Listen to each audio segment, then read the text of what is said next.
ሻሎም የጌታ ጸጋና ሰላም ይብዛላችሁ። ኢየሱስ ክርስቶስ ትናንትናም ዛሬም ለዘላለም ያው ነው። ዛሬ ደግሞ ጥቂት አንድ ሐሳብ እግዚአብሔርን ቃል ተወላችሁ ፈልጋለሁ። ከኔ ጋር ሲያብረን እንመልከት። ጴጥሮስ በጣም ተገርሞ የሚያወራው ነገር ለኛ ምንም እስኪመስለን ካልደረሰ በስተቀር የሚያካፍለን ደስ የሚል ነገር አለ። ሐሳቤን ለመንደርደር ያህል በአንደኛ ጴጥሮስ ምዕራፍ 1 ቁጥር 3 ጀምሮ እንደዚህ ይላል። ሰላምታ ከሰጠ በኋላ ኢየሱስ ክርስቶስ ከሙታን በመነሳቱ ለሕያው ተስፋ ለማይጠፋ እድፈት ለሌለበት ለማያልፍም ርስት እንደ ምሕረቱ ብዛት ሁለተኛ የወለደን የጌታችን የኢየሱስ ክርስቶስ አምላክና አባት ይባረክ ይለዋል። ይህም ርስት በመጨረሻው ዘመን ይገለጽ ዘንድ ተዘጋጀ መዳን በእምነት በእግዚአብሔር ኃይል ለተጠበቃችሁ ለእናንተ በሰማያት ቀርቶላችኋል ብሎ ያወራል። በጣም ቁልፍ ሐሳብ ብዬ የማስበውን ሰፊ ቢሆንም ግን ጥቂት ነገር እስቲ እንይ። ሁለት ነገር፣ አንድ ኢየሱስ ክርስቶስ ከሙታን በመነሳቱ ይለዋል። ሁለተኛው ቁልፍ ደግሞ ሁለተኛ የወለደን የጌታችን የኢየሱስ ክርስቶስ አምላክና አባት ይባረክ ብሎ ይናገራል። አስባችሁታል? ኢየሱስ ክርስቶስ ሞቶ ባይነሳ ማንም ሰው አንደር ዘ ከርስ ነው ያለው።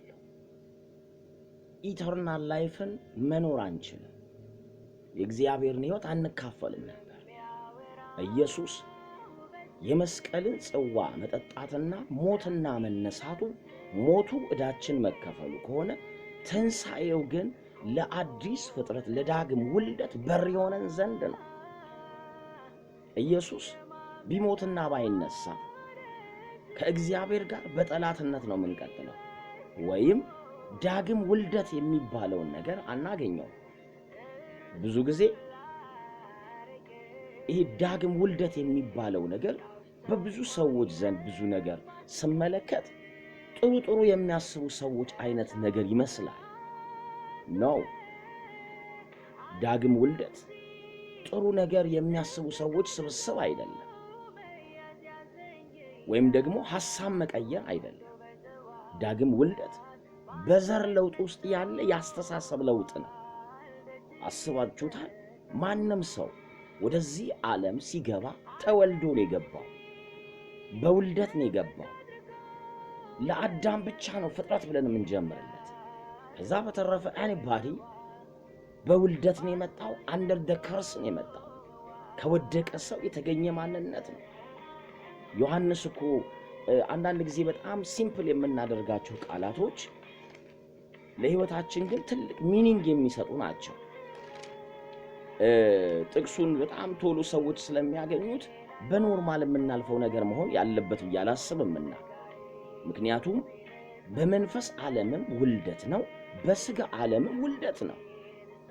በስጋ ዓለም በስጋ ትወለዳለህ፣ በመንፈስ ዓለም ግን በመንፈስ ስትወለድ ዳግም ውልደት ስፒሪት ቢንግ ነው። እግዚአብሔር ፐርሰን አለ ብሎ ያምናል። በመሰረታዊው ሐሳብ አዲስ ኪዳን የሰዎች ዘመን አይደለም። ዳግም በመንፈስ የተወለዱ የእግዚአብሔር ልጆች ዘመን። ካልተወለድክ በስጋ በተወለደው ሰውዬ አንደር ዘ ከርስ ሆነህ ትኖራለህ ማለት ነው። እግዚአብሔር ትልቅ ቁም ነገር ነው እያወራን ያለው። አንዳንዴ ለብዙ ዘመን የሚነገር እንደው ዝም ብዬ ላንሳው ለማለት ያህል ነው። ሰዎች በጣም የሚከራከሩበትን ነገር ስሰማ ድንቅ ይለኛል። ሰው መንፈስ ነው፣ ሰው መንፈስ አይደለም። ይሄ ምን የሚያጨቃጨቅ ነገር አለ? ከአፈር የተገኘ ሰውዬ እኮ ስጋ ነው፣ መንፈስ ሊሆን አይችልም። አንድ ነገር ደግሞ እንዳትረሱ፣ ጳውሎስ ለዚህ ነው ማንንም በስጋ አላውቅም። ማንም በክርስቶስ ከሆነ አዲስ ፍጥረት በክርስቶስ ከሆነ you have a new person, a new being። በመንፈስ የተወለደ ስጋ ሊሆን ይችላል። ልጠይቃችሁ ውስጥ ጦርነታችሁ ውስጥ ያለው አይምሮአችሁ ውስጥ አይደለም? በስጋና በመንፈስ መካከል ነፍስህን የመገብካት አብዝተ ያንተ ማንነት ሆኖ ይቀጥላል ማለት ነው። መጽሐፍ ለዚህ ነው መጽሐፍ ምዕራፍ 8 ላይ እንኳን ሲነግረን ጳውሎስ ምዕራፍ 8 ከቁጥር 1 እስከ 5 እስከ 6 እስከ 7 ስትሄዱ ስታነቡት እንደዚህ ብሎ ያስቀምጥልናል። በስጋ ያሉ እግዚአብሔርን ደስ ሊያሰኙ አይችሉም። ብዙ ሰው በስጋ እግዚአብሔርን ደስ ለማሰኘት ለመቀደስ ትጣጣራለህ፣ የሆነ ነገር ለመሆን ትታገላለህ። who are you?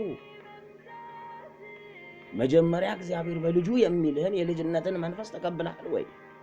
አቅም ያለው እዛ ውስጥ ነው።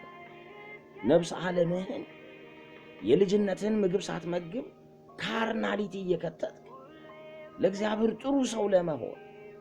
አረ ክርስትና የጥሩ ሰዎች ስብስብ አይደለም፣ ጸባይ ማረሚያም አይደለም። ጴጥሮስ ለዚህ ነው ሁለተኛ የወለደን ያለው።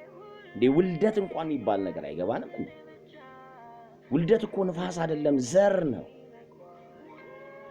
ሁለተኛው ሰውዬ ከሰማይ ሰማያዊ፣ የመጀመሪያው ሰው ከመሬት መሬታዊ። አዳም እኮ ሰማያዊ አይደለም። የመጀመሪያው ፍጥረታዊ፣ የሚቀጥለው መንፈሳዊ ነው። ፍጥረታዊ አካል ካለ መንፈሳዊ አካል ወይም መንፈሳዊ ፐርሰን አለ።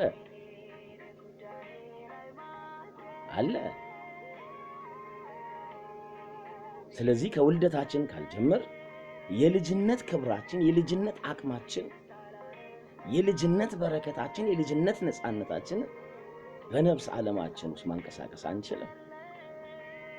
ታውቃላችሁ ኢየሱስ ከሙታን በመነሳቱ ያገኘነው ኒው አይደንቲቲ አለ። ሁሌ አንድ ነገር አስባለሁ። አንድ ቀን ስጋም ወደ አፈሩ ሰውየውም ወደ አገሩ ይሄዳል። ታውቃላችሁ አምባሳደር ሆኖ በምድር የሚኖር ፐርሰን አለ። የእግዚአብሔር ቃል ካለው የእግዚአብሔር ቃል ያለንን እሱን አንዳንድ ሰዎች በመንፈስ ተወልዳችኋል ብላችሁ ለስጋርነት ሰጣችሁ መረን አትልቀቋቸዋል። እንዴ አንተ አይደንቲቲውን ያወቀ ሰውዬ መረን አይሆንም። እንዴት ማንነቱን የነገርከው ሰው ይልቅየስ ማንነቱን ቀምተ እግዚአብሔር በማያውቀው ነገር እየኮነንከው ከሆነ ሪል አይደንቲቲውን ሳይገልጽ ዘመኑን ይጨርሳል። ጨዋታው መንፈሳዊ ስለሆነ ምንድነው የሚለን? ዮሐንስ ወንጌል ምዕራፍ 1 ላይ እንዲህ ይላል ቁጥር 9 እስቲ ወጣ ይላል።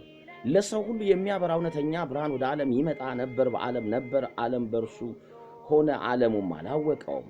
የእርሱ ወደ ሆኑት መጣ፣ የገዛ ወገኖቹ አልተቀበሉትም። ለተቀበሉት ሁሉ በስሙ ለሚያምኑ ለእነርሱ እግዚአብሔር ልጆች የሆኑ ዘንድ ሥልጣንን ሰጣቸው። እነርሱ ከእግዚአብሔር ተወለዱ እንጂ ከደም ወይም ከሥጋ ፍቃድ ወይም ከወንድ ፍቃድ አልተወለዱ። ከደምና ሥጋ ፍቃድ የወደቀ ሰው ይወለዳል። በትንሣኤ መንፈስ ዳግም በክርስቶስ ኢየሱስ የተወለደ ማንነት ግን ሌላ አይደንቲቲ ነው፣ ሌላ ማንነት ነው። ና ጳውሎስ ለዚህ ነው ቆሮንቶስ 15 ላይ በጣም የሚገርም ነገር፣ እነዚህ ሰዎች የሚናገሩት ነገር ኖርማል አይደለም። ለነገሩ እኛ በስጋ ሆነን ስለምንሰማቸው ነው። በስጋ ሆነን ራሳችን ካውንት እያደረገን አይደንቲቲያችን ሳናውቅ ስለምንሰማቸው እነሱ ባልተረጎሙ ትርጉም ራሳችን ተርጉመን ነፃነት የማይሰጥ የባርነት አስተሳሰብ ይዘን እንደተኮነንን፣ እንደጮህን፣ እንዳለቀስን ዘመን እንጨርሳለን ማለት።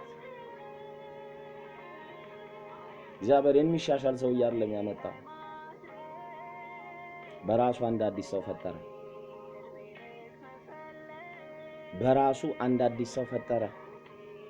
ይሄ ሰው ከደምና ስጋ የተገኘ አይደለም፣ ከእግዚአብሔር ቃል በመንፈስ የተገኘ ሌላ ፐርሶናሊቲ። በስጋ የሚፈራን ሰይጣን የለም። አይደንቲቲን ያወክለት ግን ማንነትን ይፈራዋል። ለዚህ ነው ግርግሩ ሪል ማንነትን እንዳታገኝ በክርስቶስ እንደዚህ ነኝ ብለው ሰዎች ሲያወሩ ለዚህ ነው ጉረኛ የሚባሉት። ገርመኛል።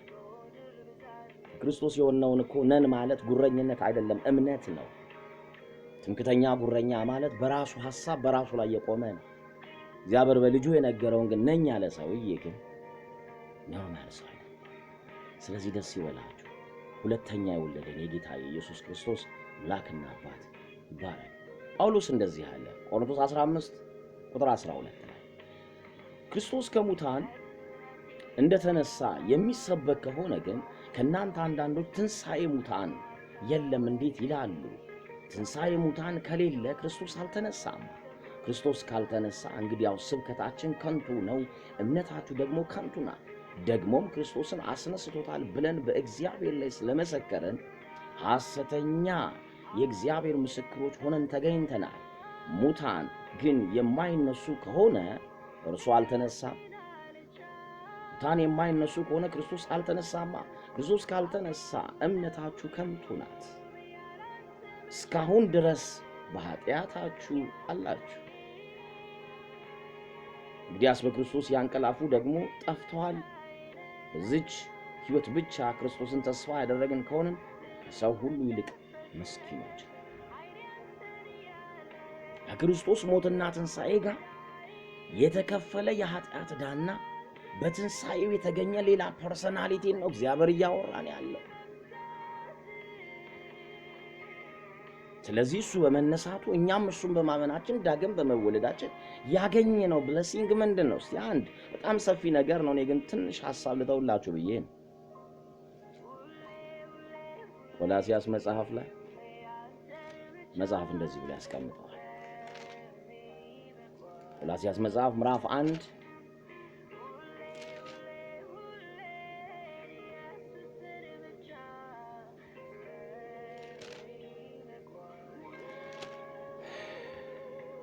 እንዲህ አለ።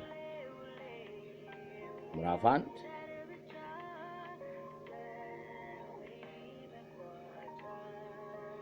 ቁጥር